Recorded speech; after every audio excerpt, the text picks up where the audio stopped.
The second lecture video for section 2.5 is going to talk about this theorem called the Bolzano-Weierstrass theorem. So to motivate what we'll be talking about, recall that a bounded sequence need not converge. So our prototypical example of that sequence is -1 to the n. This sequence diverges due to oscillation, and in general, if a bounded sequence diverges, it has to be due to oscillation since it's impossible for that sequence to go off to infinity and still be bounded. So here's a question. Given a divergent bounded sequence AN, can we find a subsequence ANK that converges? Is there a way to choose values from our original sequence and put them in a subsequence such that we've sort of killed off the oscillation? And we know in the case of our example up here with AN being -1 to the n, an example is if AN is -1 to the n, then we could just choose A2n.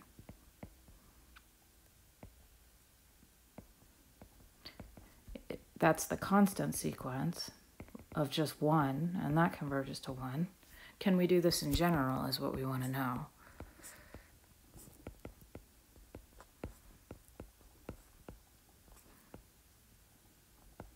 I mean, what if the oscillation isn't so simple? What if you're not just switching back and forth between two values, but you're more so just bouncing around and following some wave of values? So the answer to this question is yes, and to prove it, we're going to introduce this as a theorem first. So the theorem is the Bolzano-Weierstrass theorem.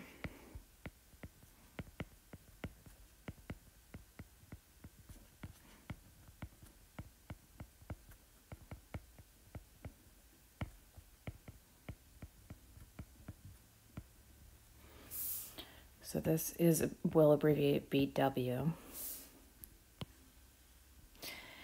And it says that if AN is bounded,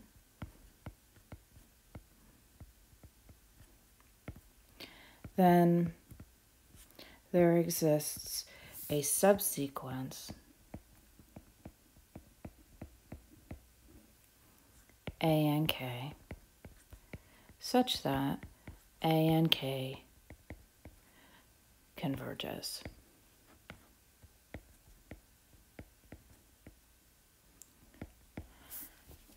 So another way of stating this would be every bounded sequence has a convergent subsequence.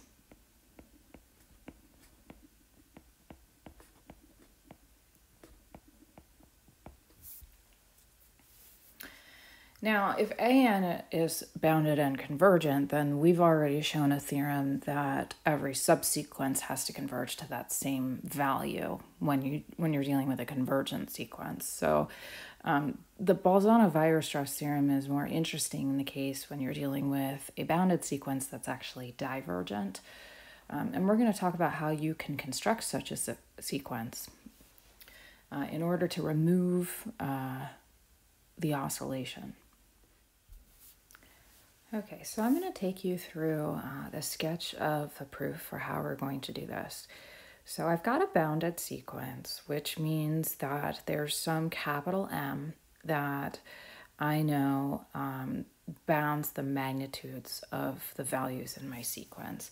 And so if I were to look at a graph of my sequence, if I look between the window -m and m, I should see all of my values in my sequence. These things might be oscillating or bouncing around. I don't know. So we have our bounded sequence. We know it sits in this window, -m to m. My goal is to make choices for values that should go in my subsequence, and I want to make those choices in such a way that I'm sort of funneling them into a very small neighborhood of some value A that it has to converge to. So the first thing I'm going to notice here is that if I were to bisect my interval from negative m to m into two halves, at least one of those halves would have to contain infinitely many values in my sequence. So let's say I cut it in half and I look at the top half.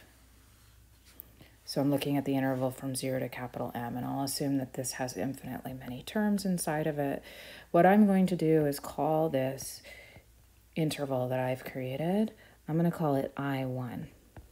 And from I1, I am going to select a value to go in my sequence, or in my subsequence, and I'm going to call that AN1. Then what I'm going to do, because I want to, remember, eliminate the oscillation, the next step is to take and bisect I1 into its two halves and choose the half that has infinitely many values in it. So maybe I'm going to bisect, and I'm going to pick this half. We'll assume that what I've created here is an interval that has infinitely many. So this one is going to be I2. It has infinitely many values. I'm going to pick one of those values to be AN2. And then I'm going to do this again. And maybe this time I need to pick maybe the top half or something like that. So here's another half. And this value is I3. And I'm going to pick a value that falls inside that interval and call it AN3. And I'm just going to keep bisecting, picking values, and notice what I'm doing is I'm eliminating the ability for my subsequence to oscillate. So let's think about the details here, because there are a couple things that we need to keep track of that are that we need to be careful with. Remember that when you create a subsequence, it has to itself be a sequence, and you have to choose the values from the parent sequence in order. So remember how we're starting. So we know since AN is bounded,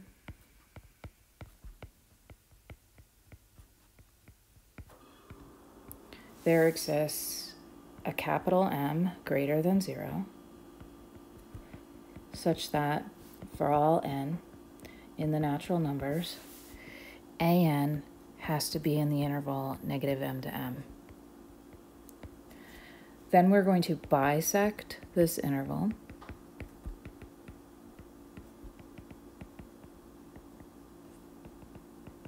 into two halves. And then we're going to pick a half with infinitely many values or terms.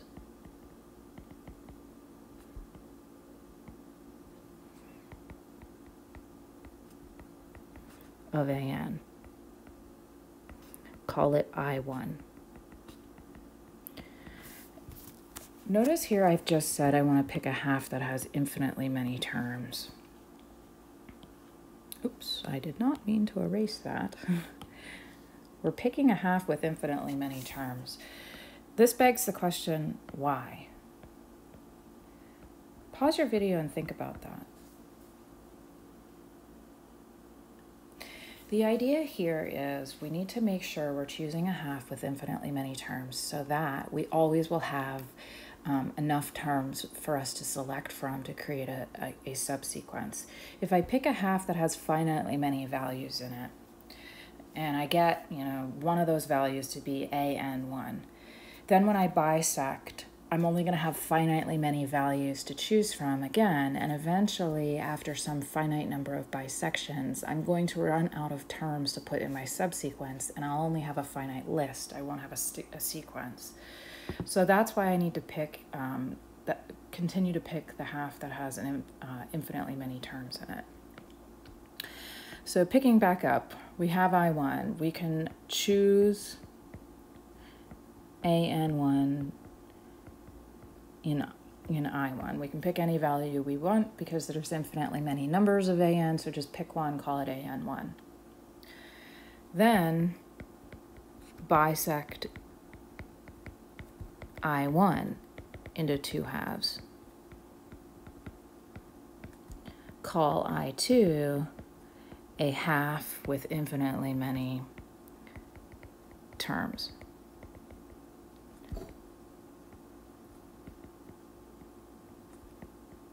Of AN. I want to choose a value, my next value to go in my sequence, in my subsequence. I'm picking an AN2 to go in I2, but there's an extra caveat here. When I was picking my value in I1, I could pick anything because I hadn't started constructing my subsequence yet. But now that I'm picking AN2, I need to make sure that the value I'm selecting is pulled in order from the original subsequence. So let's say, for example, if I look at my picture up here, it kind of looks like the AN1 I chose had the subscript 2, that it was the second term from the original sequence A2. When I go to pick AN2, I want to make sure that I'm not accidentally choosing either the value I picked for AN1 or that I'm not picking, I don't want to pick this value down here at AN3, or the first term in the sequence, because I wouldn't have subscripts being pulled in order. So if I've already selected A500, for example, the only valid choices that I have to choose from are terms that have indices at 501 or larger. So I'm going to pick this such that N2 is bigger than N1. This is guaranteeing the ordering. So continue in this way. So continue to bisect to get a sequence of, or a nested sequence of closed and bounded intervals.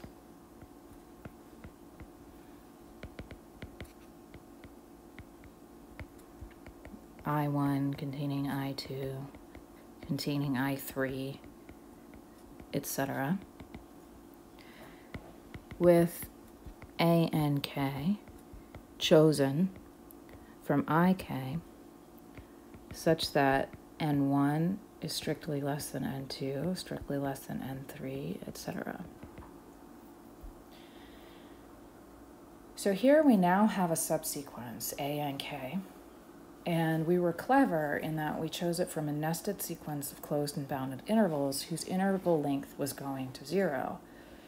So now we need to remember what our goal was here. Go back up to the statement. We are trying to construct an A and K that converges. So our next step in our process is to show that A and K converges. But that begs the question, to what?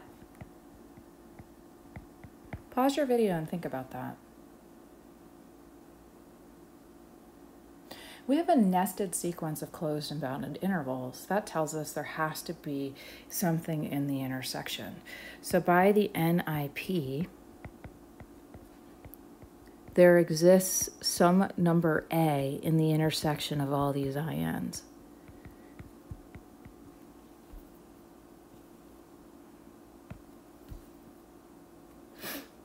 We will show A and K converges to this value A. So the nested interval property says our intersection has to be non-empty. The fact that the lengths of our intervals is going to 0 actually tells us that the intersection has a single point. We don't need to worry about trying to prove that the intersection is exactly A, because if I can show an argument to demonstrate that given an arbitrary value in my intersection A, that A and K converges to it, I know that by uniqueness of limits, it's not possible for a sequence to converge to 2 different values. So just the fact that I can make that argument that A and K converges to A tells me that A is the only value in the intersection. So that's going to be what I want to do. And we're going to remember the high level here, how we're going to do this has to do with the fact that the bisection process was used to funnel us toward the value A. So one of the keys we need to highlight here is that the length I'm going to call it the length of ik is going to 0. And we should write down what the length of each ik is actually equal to. I would pause and think of it on your own, but just remember I1 was the interval, well, potentially 0 to capital M, or negative M to 0. So I1 had length M, I2 had length 1/2 times M, and etc. So that tells me that my length should be 1/2 raised to the k minus 1 times M. And I can double check that. Remember, when I1 has length M, and so when I plug in 1, I'm going to get 1/2 to the 0, which is M. So I'm good. So that's my length. Okay. Now, the key is going to be choose k large enough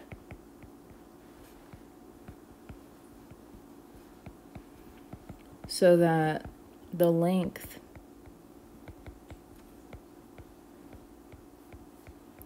of ik is less than the epsilon value we're specifying.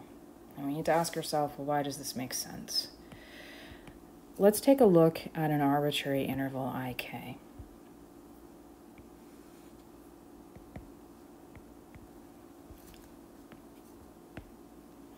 So here's my interval ik.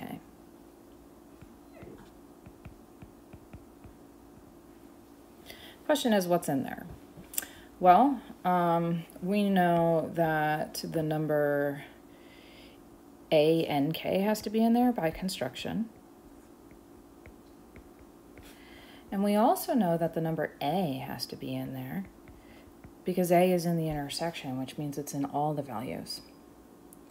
So notice that if I have chosen my length of this interval to be less than epsilon, because a and k and a are both in that interval, they have to be less than epsilon apart.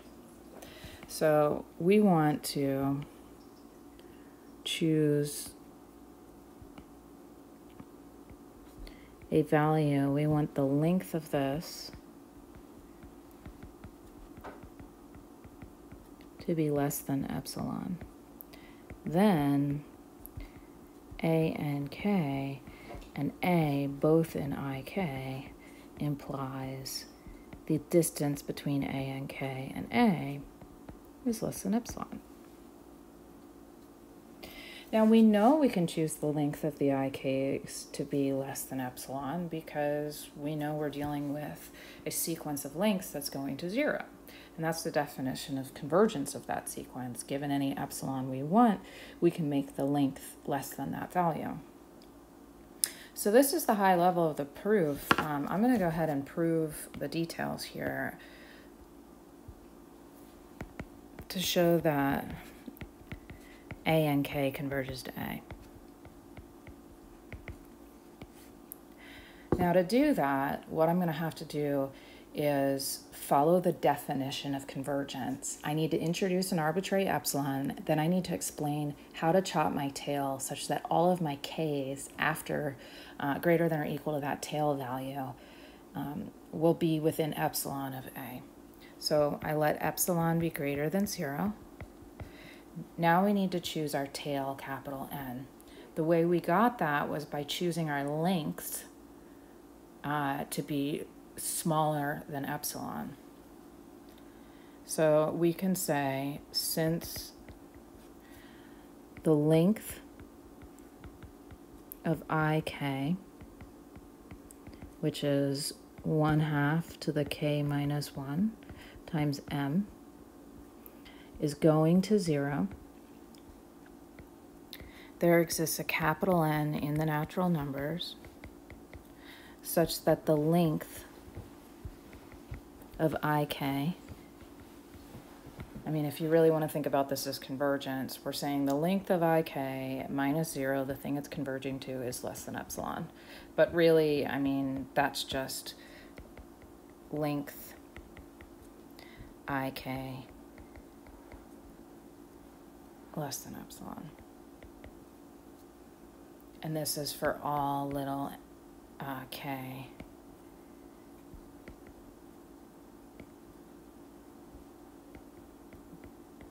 Greater than or equal to capital N.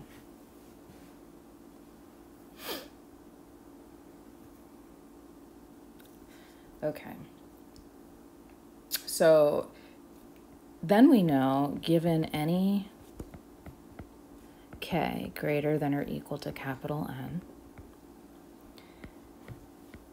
A and k is in ik, but ik has to be a subset of I capital N due to the bisection process, because remember, this is nested intervals. If I select a k that's further down the process, I've bisected and nested myself inside the interval defined by I capital N. Also, since A is in the intersection of my INs, A has to be in I capital N. Thus, length of IN less than epsilon, and A and K and A in IN guarantees A and K minus A is less than epsilon. Thus, A and K converges to A. So we have, by construction, made a subsequence that has to converge, and it converges to the value in the intersection of our bisection process. That means that the Bolzano-Weierstrass theorem is true. So this was our way of taking a bounded sequence that was possibly oscillating and selecting values to go in our subsequence that eliminated that oscillation and forced convergence.